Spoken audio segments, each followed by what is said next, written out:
Magandang araw mga kapiso Wi-Fi. Sa video ito tayo po ay magko-configure ng 5v5 na naka-VLAN setup gamit po ang ating cellphone.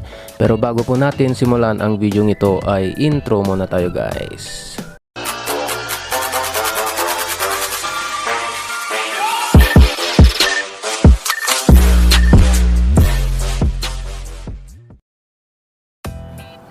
So ayun na nga guys, ito po yung aking 5v5 na router. Tapos yun po yung iba nating 5v5. So kung mapapansin nyo po ay bumubuo po ako or nagbibuild po ako ng another na piso wifi po natin. And meron po tayong available na piso wifi. So sa mga gustong umorder po, PM lang po kayo sa aking Facebook page, Ondong Piso Wifi po. Ayan.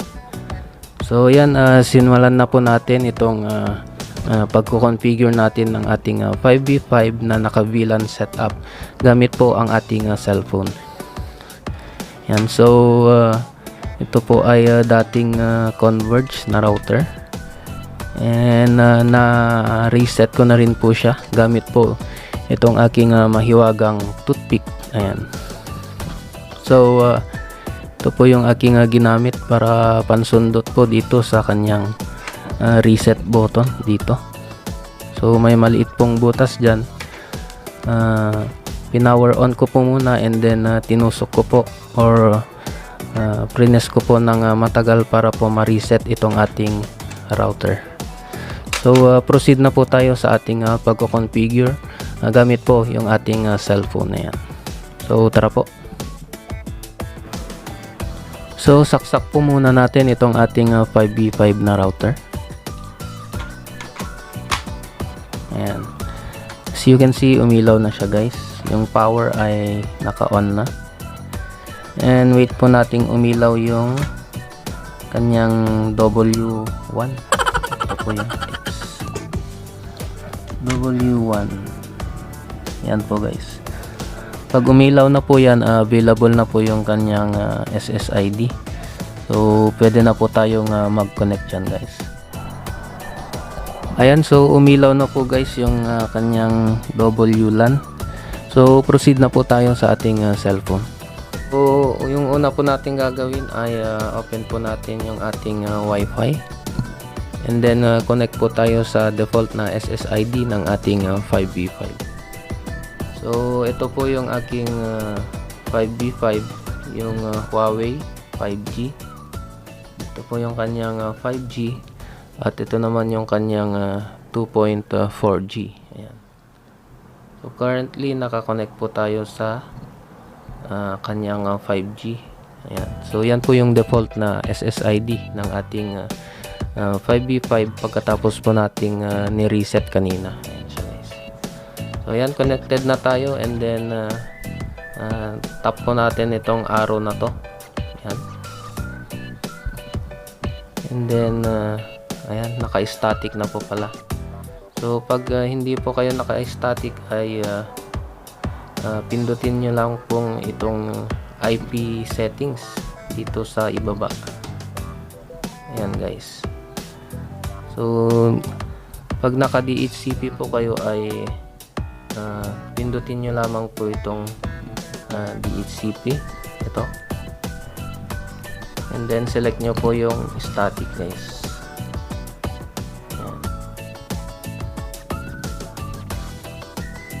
So sa pinakababa,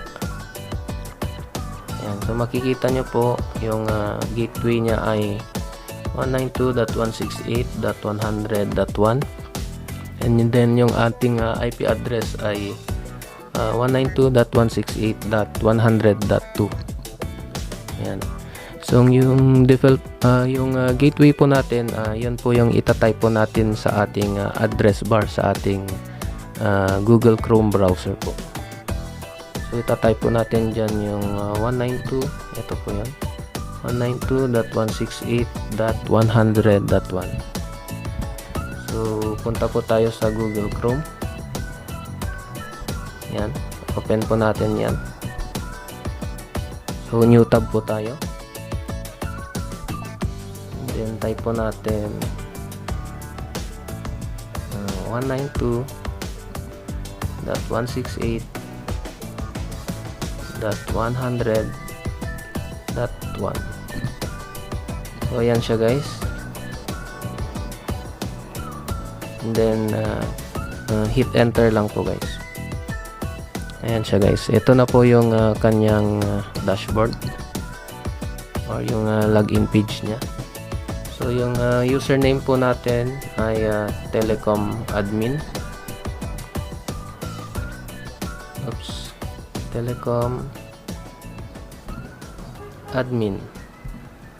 So yung password po niya ay Admin Telecom. So baliktadin nyo lang po guys, Admin Telecom, and then hit lang natin yung login. Ayan. So yan na po yung lalabas guys. So yung next po natin gagawin ay pindutin lang po natin yung exit. Ito.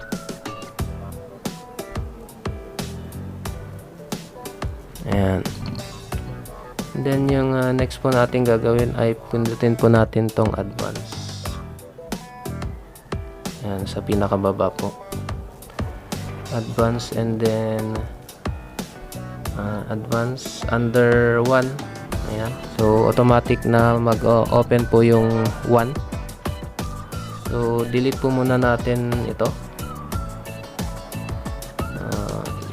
Check lang natin siya guys, and then delete natin siya guys. Check and then delete. Ayan. So mag-create po tayo ng bago. So click po natin yung new. Ayan siya guys, new. Click po natin yan. Ayan. So zoom in lang natin para makita nyo po. Ayan.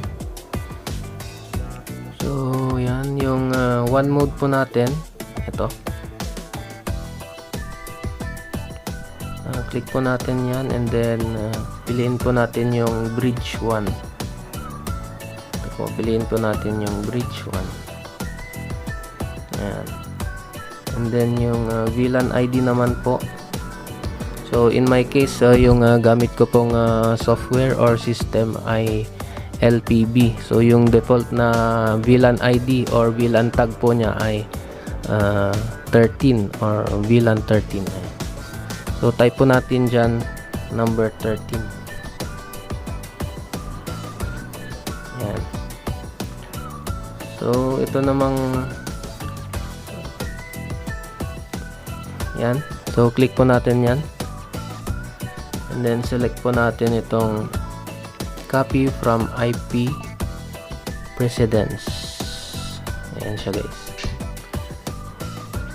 And then sa binding options naman po, click po natin yung SSID 1 and then SSID 5. Ayan. And then click lang natin yung apply guys. Ayan. So punta naman po tayo sa LAN. Sa pinakababa. Yan. LAN. And then under layer 2-3 port, click po natin itong LAN 2 at saka LAN 3. So yung LAN 2 at LAN 3 po, magbabind po yan, and yan po yung pwede nating ilagay sa mga AP po natin. So ibabind po natin yung LAN 2 at saka LAN 3 po. So click po natin yan, LAN 2 at saka LAN 3, and then click lang po natin yung apply.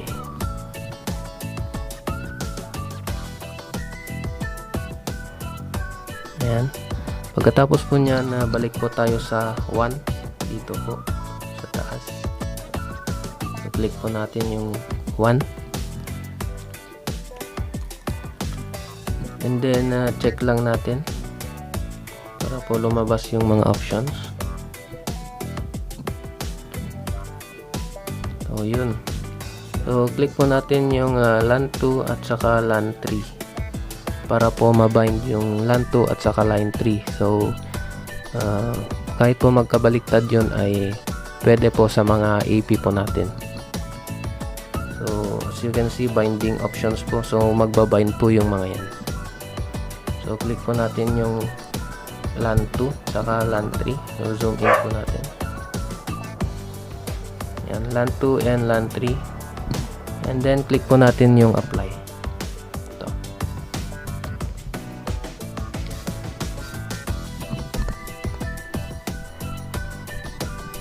Ayan, pagkatapos po nyan ay balik po ulit tayo sa LAN.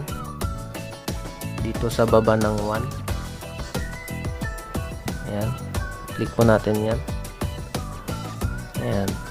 So as you can see, naka-check na po yung LAN 2 saka LAN 3. So punta po tayo dito sa LAN host. Yan, LAN host.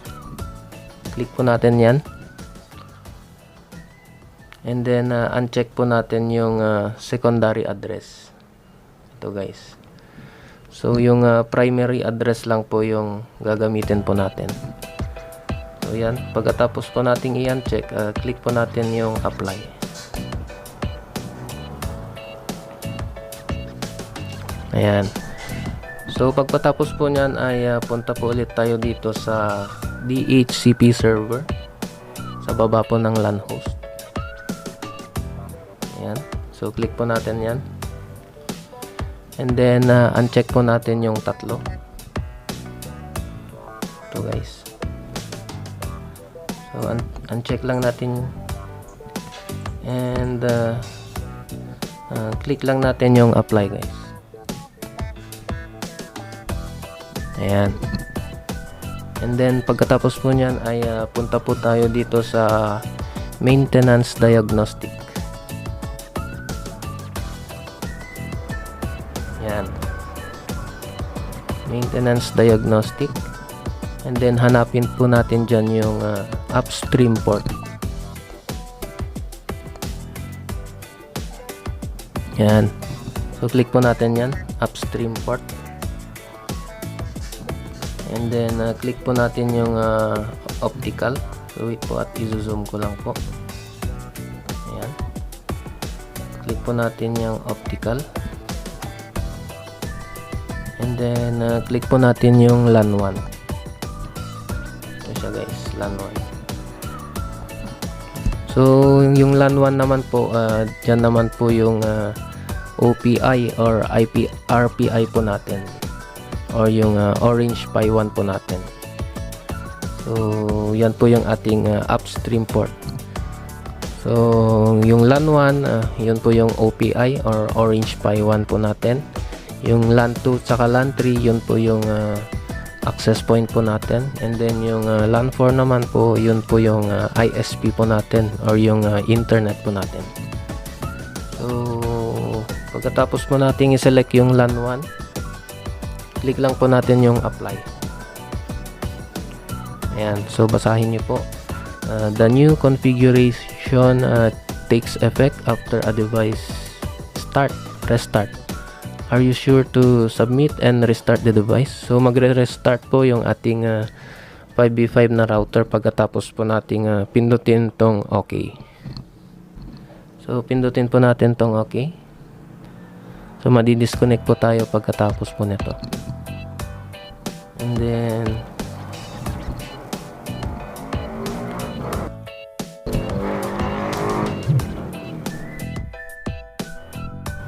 so yan.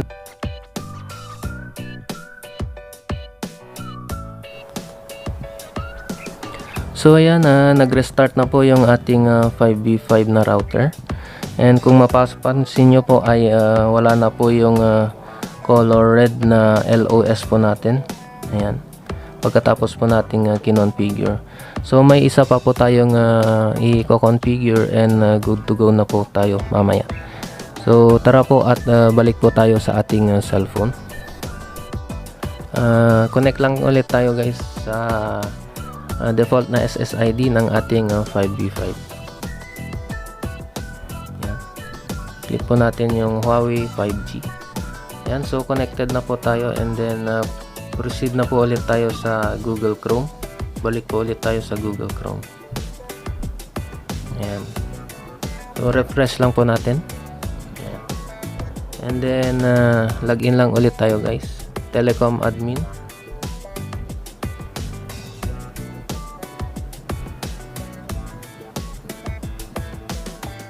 Telecom admin.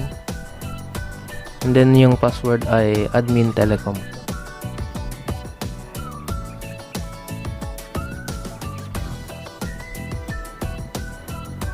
And then click lang po natin yung login guys.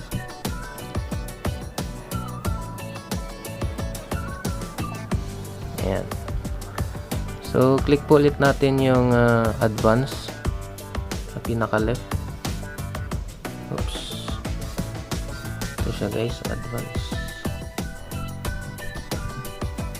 And then click po natin yung WLAN.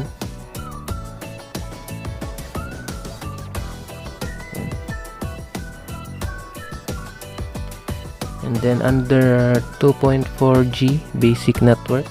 Ayan. So zoom in po natin para makita nyo po. Ayan. So palitan po natin yung SSID name. So yung ipapalit ko po dyan ay yung SSID po ng aking dating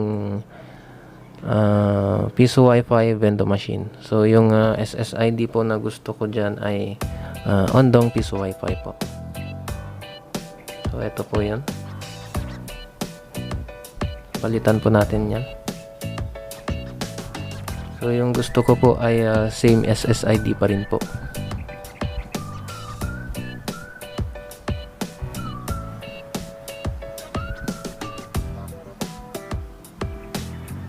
Ayan. And then yung next natin gagawin ay click naman po natin ito. Authentication mode. So open lang siya guys. Click po natin tong open. Ayan. So since Piso Wi-Fi naman po yung gamit po natin ay hindi na po natin lalagyan ng password yan guys. And then click lang po natin tong apply.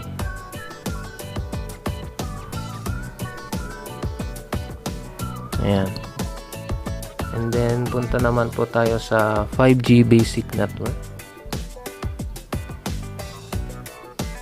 Oops, mali. Ito siya guys, 5G basic. Ayan. And then same lang siya guys. Ang gusto ko ay mag-bind yung 2.4G at saka yung 5G. So gagawin ko siyang same SSID. Ondong Piso Wi-Fi pa rin po yung lalagay ko guys. And then yung authentication mode open pa rin. And then click po natin tong apply. So pagpatapos po nating i-click tong apply ay mani-disconnect na po tayo and hindi na po tayo makaka-connect. Kasi po naka-program na po yan sa VLAN 13. So pagkatapos po niyan ay ilalagay na po natin sa ating Piso Wi-Fi vendor machine at i-testing na po natin kung gumagana yung ating configuration sa ating 5v5 na naka-VLAN setup gamit po itong ating cellphone. So click po natin yung apply.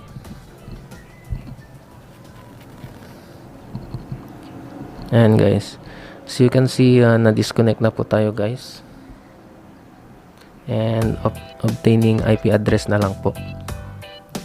Ayan.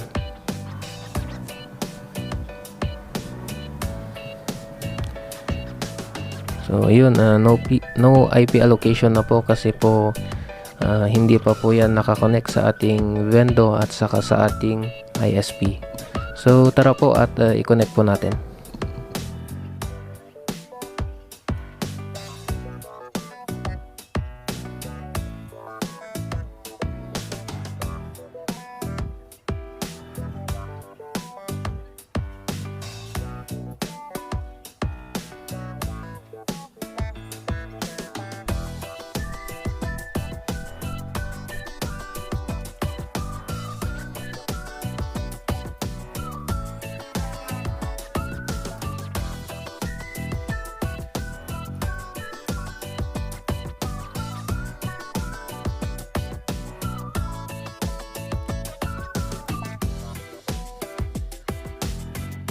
So nag-crimp po ako dyan ng LAN cable na gagamitin ko sa aking 5v5 papunta sa aking ISP, and then from my 5v5 papunta naman sa PoE adapter ng aking access point.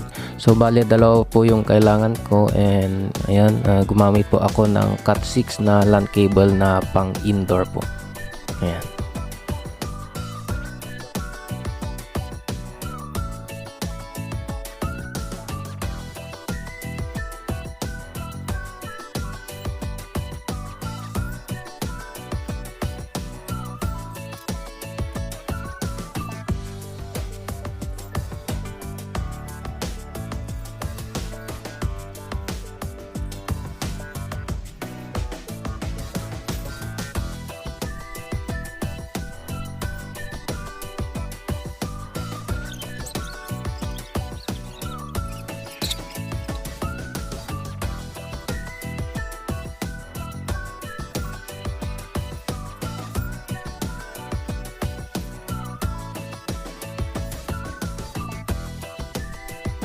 So tapos na po tayong mag-setup guys, at ito na po yung ating 5v5 na router na naka VLAN setup po. As you can see, umiilaw na po yan lahat, and ito po yung aking connections guys. Ayan. So silipin po natin. So, wait lang po. Ayan. As you can see, yung LAN 1 po. Ayan, LAN 1. Papunta po yan sa ating OPI, or yung ating Orange Pi 1 sa ating Piso Wi-Fi Vendo machine.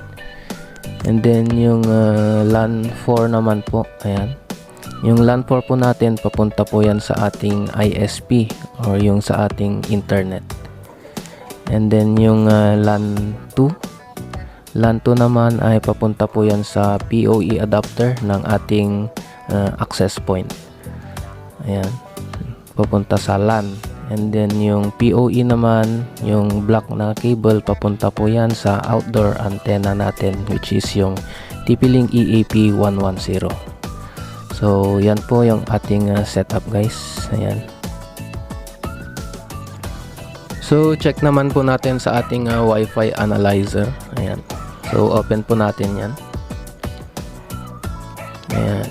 So dapat po ay naka-open yung inyong location or yung inyong GPS. So ayan, nag-appear na siya guys. As you can see, dalawa na po yung SSID po ng ating Piso Wi-Fi. So yung isa po ay Ondong Piso Wi-Fi. Wait lang po. So andun po yung isa, 3 meters, and then Ondong Piso Wi-Fi 62 meters. Ayan. So dalawa na po yung ating SSID sa ating 2.4G. So sa 5G naman po, ayan. So yan na po yung ating Huawei 5v5. So naka 5G po, or naka dual band po yung ating 5v5. So click naman po natin yung icon na yon. Yun, close lang po natin tong ads na to, and wait po nating mag-appear. Yan po yung naka 5G na ating Huawei 5v5. So yung SSID po niya ay Ondong Piso Wi-Fi. Ayan, 5 GHz. So tignan po natin yung 2.4G. Ayan. So as you can see, dalawa na po yung ating SSID sa 2.4 GHz. So yung isa po ay TP-Link. Yan, TP-Link EAP110 po, and then yung Huawei 5v5. Ondong Piso Wi-Fi and Ondong Piso Wi-Fi rin po. So dalawa po yung gumagana sa ating mga access point. Ayan siya guys. So open po natin yung ating Wi-Fi, and then connect po tayo sa SSID na ginawa po natin kanina. So ayun, nag auto connect po siya. So auto pop up. So napakabilis po ng ating portal. So balik po ulit tayo sa Wi-Fi. Ayan. So as you can see guys, nag-bind na po yung ating 2.4G saka yung 5G. So dual band po yung ating 5v5 kanina, and ayun, iisang SSID po yung ginawa natin kanina. So nag-bind na po yung dalawang band kanina. So iisa na lang po yung 2.4G at saka yung 5G. So dalawa po yung ating access point.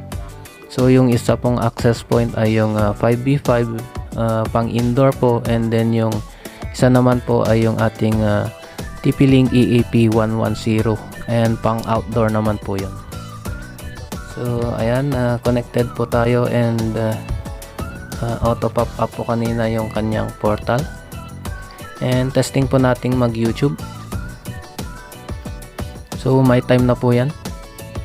Ayan, so napakabilis po ng ating internet guys. Ayan. So that's it for this video guys, and I hope na nakatulong na naman po itong aking video. Please subscribe po kayo sa aking YouTube channel, Ondong TV, and hit nyo na rin po yung notification bell para po lagi kayong updated sa mga bago ko pang i-upload na mga videos.